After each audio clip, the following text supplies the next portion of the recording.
We had to gather all the different participants of this fight in an office, Inglewood office, a ceasefire, and we showed them the cut. We actually showed them the 6-minute scene or whatever, and said, this is what we want to use for the film. And then they loved it and said, sure, we'll sign it. They loved it. I mean, it was like seeing yourself on TV. So you're saying that will hold up in court? I can't give legal advice because I'm not a lawyer, but in our case, it was totally fine. But like I said, we did go back and get written permission. We didn't just leave it at that. That was like our first step, and we went back and got written. And that might be something. What if the oral permission was on camera and not on paper? No, I'm saying all the verbal permission was. We did film all that. It wasn't just, oh yeah, you told us it was okay.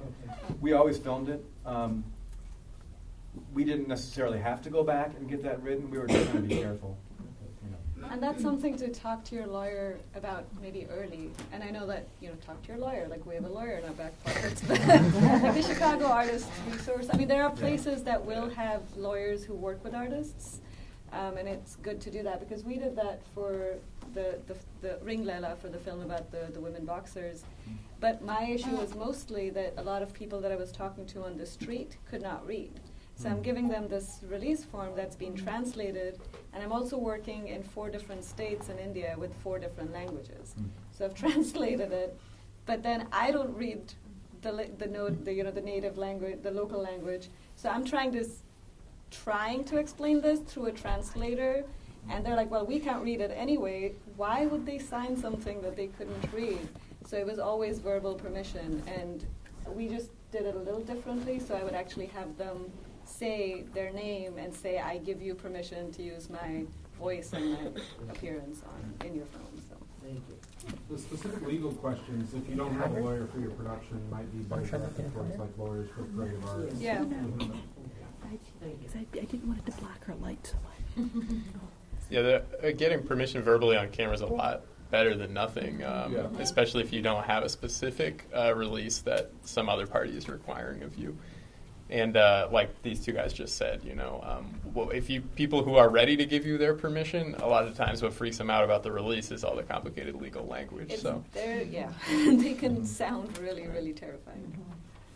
What do you do if they freak out? You ask a question and they said okay, but then you come back like you said and you've got the paper and they freak out. It's like, no, I don't want to sign it, but I said it on camera.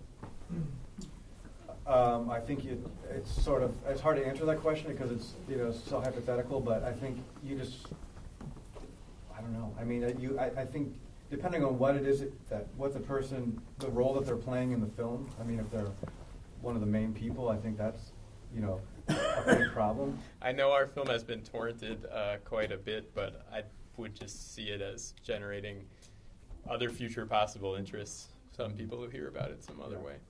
That's why you make it. You want people to see it, Well, speaking of money and grants, we're going to take a little 5-minute break, and then afterwards Sarah will answer all of your questions about the Chicago Digital Media Production Fund.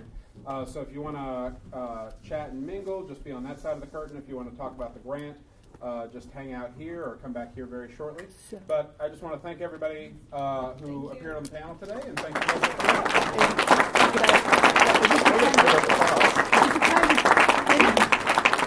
Great job. Is this the time to spin it? Yeah. You don't need to. But wouldn't that be a great effect? That's true. You're right. Who knows what that would look like? We got invented. Thank you for your help.